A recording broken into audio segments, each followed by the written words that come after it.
Olá pessoal, sou Thiago Pittini, drapple.com.br. Bem-vindo ao 83º Dr. Apple News, toda sexta-feira aqui para vocês. Agradecer a todo mundo que colabora, Antônio, Renato, Anderson, Sandro, Fabrício, mandando pauta, e também a você que compartilha, deixa o like, que comenta, isso tudo ajuda muito o canal. Muito obrigado a todos vocês.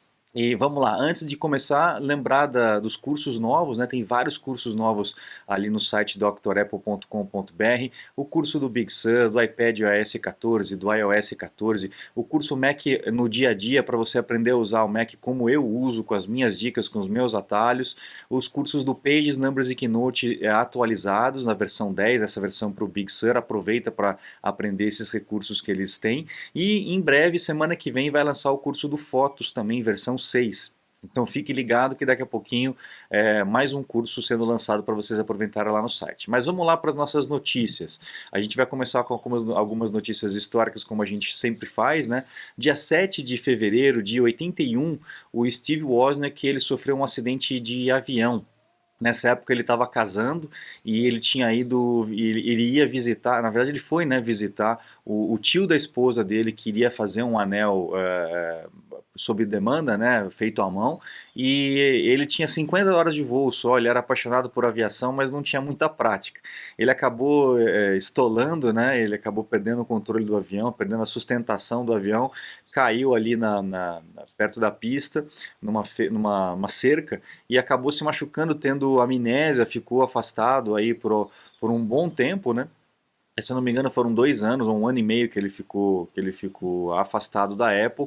Teve amnésia, o pessoal ficou preocupadíssimo porque a genialidade dele poderia ter ido embora, mas devagarinho ele foi lembrando das coisas que aconteceram. Foi realmente assustador aí esse acidente. E aí, 2 anos depois, no dia 6 de fevereiro de 85, ele decide realmente sair da Apple. A Apple tinha crescido muito mais do que ele imaginava, ele nunca teve essa cabeça de empreendedor, né? Ele sempre quis ser só um engenheiro, então a empresa crescendo, né?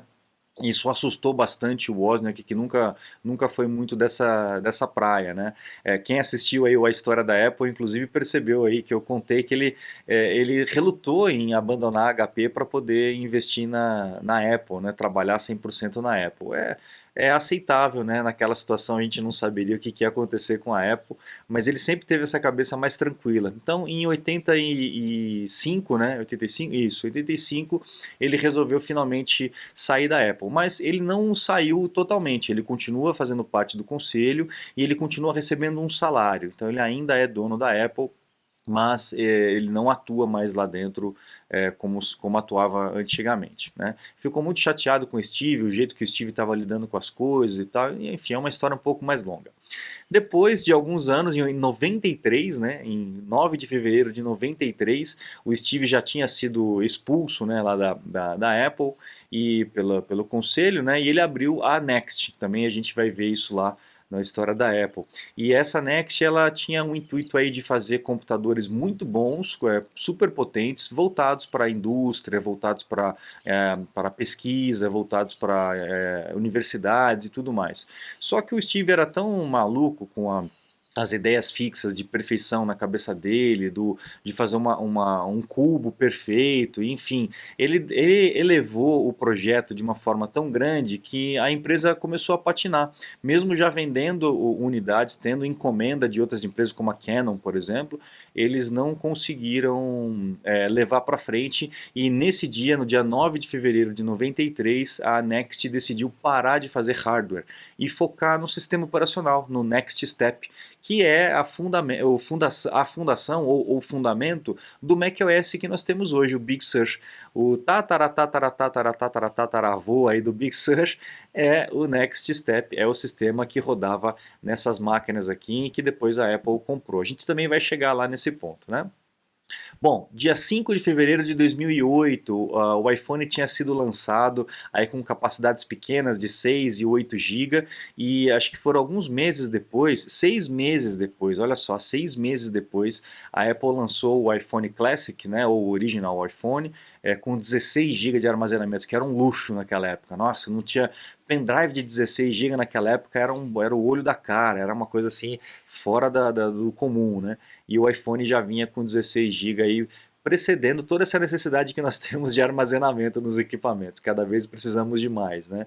Mas realmente foi algo histórico. A gente não esperava em 6 meses, como foi lá no caso do Mac, né? Do Mac 128, né? A gente teve também essa mesma situação, acabou lançando logo na sequência um computador mais forte e no iPhone foi igual. Bonito, né? Só um detalhe, né? As pessoas veem essa foto do iPhone aqui numa redoma de vidro. Foi uma das primeiras vezes que a Apple fez um anúncio e não deixou as pessoas pegarem o produto. Não teve aquela zona de hands-on, como o pessoal chama, né? De colocar a mão, de experimentar. Por quê? Porque o produto não estava acabado, tinha muitos problemas, ainda estava com muito lag. Foi assim um alívio para o Steve Jobs ele funcionar no palco. E aí ele resolveu que na hora das pessoas visualizarem não poderiam pegar o aparelho porque veriam os erros que tem no sistema que não deu tempo de fazer, olha só. Então a Apple colocou ele nessa redoma de vidro como se fosse uma joia e as pessoas ficavam em volta fotografando, filmando. Foi realmente uma baita de uma estratégia, né? Bom, vamos lá. Essa semana a gente teve a atualização do macOS Big Sur 11.2.1. Também teve atualização para o Catalina e atualização para o Mojave. Então, se você tem essas máquinas que suportam, atualize, faça o backup sempre antes e atualize, que é importante a gente resolver, porque principalmente no MacBook Pro deu uma correção nas cargas da bateria. Então você está com o MacBook Pro, com o Mojave, Catalina ou Big Sur e está com alguma dificuldade na bateria, se for algum problema de software causado pelo software da Apple, essa atualização deve resolver. Se for um problema na bateria, aí a Apple está oferecendo aí um replace para as baterias de MacBook do ano de 2016 e do ano de 2017, que foi identificado um problema aí congênito, né, um problema realmente de fabricação. Se a sua máquina for mais antiga, pode ser cansaço da bateria, pode ser que a bateria realmente esteja no fim da vida útil, mas se você está tendo MacBooks aí de 2016 e 2017, que a bateria não passa de 1%, leve numa assistência técnica autorizada ou nas lojas oficiais da Apple que já tem esse programa de recall da bateria, tá? Essa atualização também resolveu um problema grave do sudo, um problema de acesso do sudo. Quem manja aí de Unix, quem manja aí de programação, conhece esse comando sudo que te dá acesso aí ao computador como um todo, te dá o privilégio total aí para poder mexer na máquina.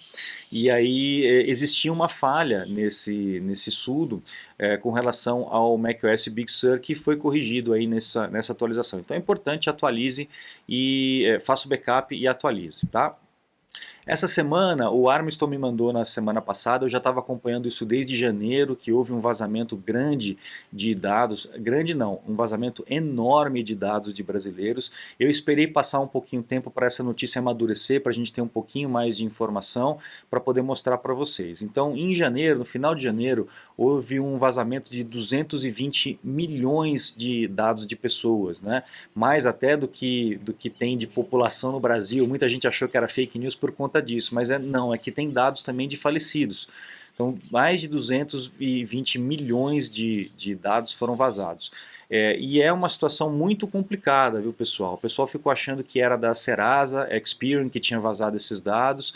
A Serasa disse que os campos que foram encontrados nesse vazamento não correspondem aos campos da base de dados deles, mas pode ser uma compilação de dados de várias empresas, de várias situações que foram acumuladas durante esse tempo todo. Então é sabido aí que na Dark Web, na Deep Web, né, o pessoal está divulgando essa base de dados grande, enorme. E quais são as informações que tem, pessoal?